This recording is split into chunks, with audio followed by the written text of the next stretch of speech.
Could you be one of those aging surfers like me, where Father Time's catching up with you and you're losing that pop trying to get up to your board? Or could you be one of those beginning surfers and no matter what you try, you can't even stand up on your surfboard? So let me show you a guaranteed and proven method of training those muscle groups to get your pop-up effective and quick.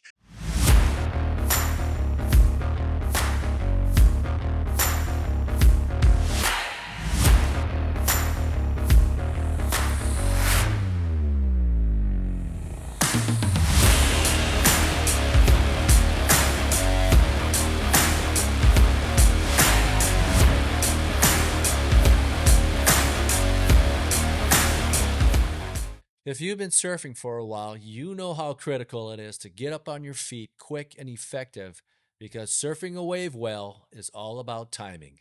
Yes, pop-up technique is key, but if you don't have the strength in those muscle groups to stand up on a moving board, you're going to have a miserable time out there in the ocean. There's going to be 2 videos on this pop-up series, and the first one is going to deal with the first movement, which is the push off the board. You're pushing your body off the board to create enough space for the movement number 2 that will be in the next video about tucking in your lower limbs, planting your feet, and getting into your surf stance.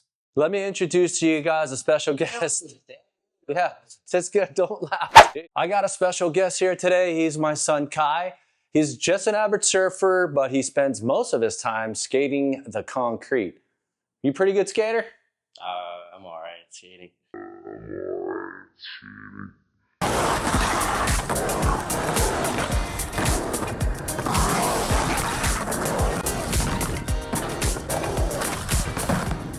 I took Kai up to the right points in Mexico, so we're going to be using his footage of his pop-up mechanics. Then we'll go into the actual exercises needed to improve the pop-up.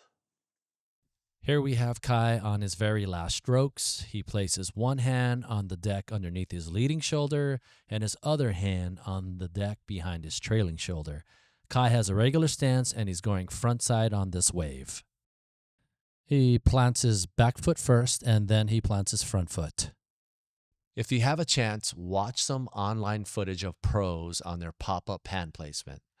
Some of them will be staggered and some of them will be straight across. So if you notice Kai, he is pushing his body off the board with an explosive push-off so he can catapult his feet underneath him and plant them onto the board. Pushing your body off a moving surfboard, now that takes a lot of kinetic energy. There's only one exercise you need to master, and it's called the good old-fashioned push-up. I'm going to teach you how to do a push-up correctly, and then we're going to slowly transform it into an explosive push-up to create that kinetic energy needed. The primary muscles we are concerned about is going to be the chest, the shoulders, or aka the deltoids, and the triceps. Let's set up for a correct push-up. Your hand should be slightly outside your shoulders and at chest level, and your elbows about 45 degrees away from the torso. Don't make that common mistake of bringing your elbows close to your rib cage. Your feet should be about hip width apart and parallel to each other, and your ankles shouldn't be turned in or outward. Please take note of your lower back. Make sure it's not completely flat or excessively curved. It should be in a neutral or natural curve. Have your ears lined up with your shoulders. It's going to keep your cervical spine in neutral. Basically, look straight down at the ground. We're going to start in the upright position at the beginning of the push-up. Looks familiar? Yes, it's just a plank position on your hands. Squeeze your glutes and make sure you engage your core. Try to keep constant and equal pressure between the right and left hands. Now here's the fun part. Resist that gravity and slowly lower your body to the ground. Go ahead and stop the descent of your body right before your chest touches the ground. Avoid breaking that line at your waist. Make sure your butt's not riding up high nor sagging. When you have reached the bottom part of the motion, use your chest muscles and push up. Imagine that you're just pushing the ground away from you. Engage your muscles in the back of your arm, the triceps, and extend that elbow to help push up your body. And here we have the push-up at normal speed.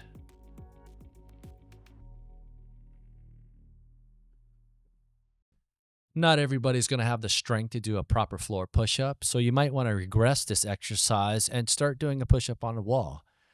Now you're going to be dealing with less of your body weight.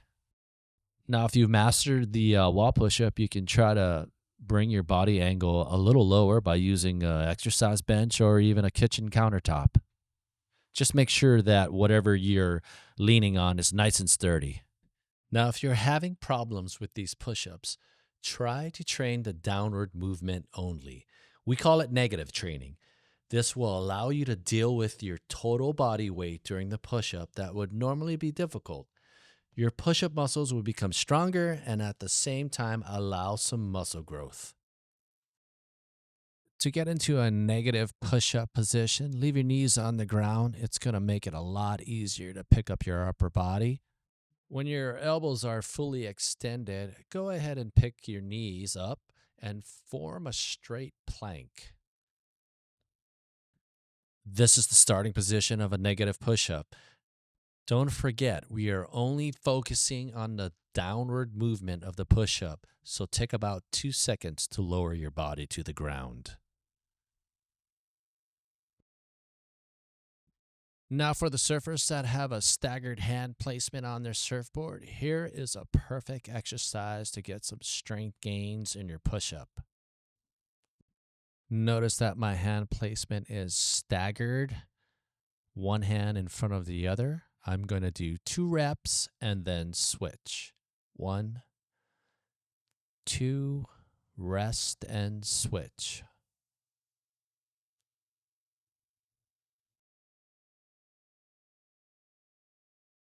Once you master those push-ups, you can get into a more advanced pattern. You can switch 1 rep, back down, rest, switch, up, rest, switch, and up. Now that you have mastered the standard push-up, it's time to move on to the plyometric or explosive push-up. Plyometrics is just a popular form of training for speed and power using something called the stretch shortening cycle. So without getting too technical, let me break it down into 3 phases for you. For this set, I am doing 5 plyometric push-ups. I'm going to get myself into starting position. We first have the eccentric phase. The chest, shoulder, and triceps are all put on stretch. This pause on the bottom is called the amortization phase. It's the pause between the downward and upward movement of the push-up. At this point in time, the chest muscles, triceps, and shoulders are loaded up.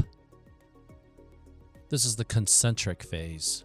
We have all that elastic energy saved up in our muscles at this point, and we want to release it by pushing the ground away from us as rapidly as we can.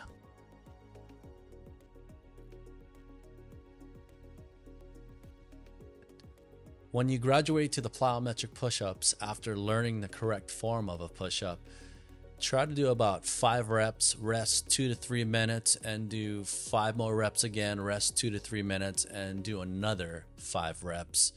You want to give time for your muscles to recuperate from that explosion movement. If you don't feel comfortable doing these on the floor, you can start doing the plyometric push-ups on a wall, just like how we did with the push-ups, or you can do it on a higher apparatus like a bench or a countertop. Like I said, just make sure it's stable when you do these plyometric push-ups. Well, that wraps up part 1 of the surfing pop-up. That's a lot of P's, but in a couple of weeks, I'll get part 2 out for you, and that's going to involve training the muscles that will allow you to catapult your feet underneath you so you can get into your surfing stance. I appreciate you guys taking the time to watch this video. Please like and subscribe. It would mean the world to me. Until then,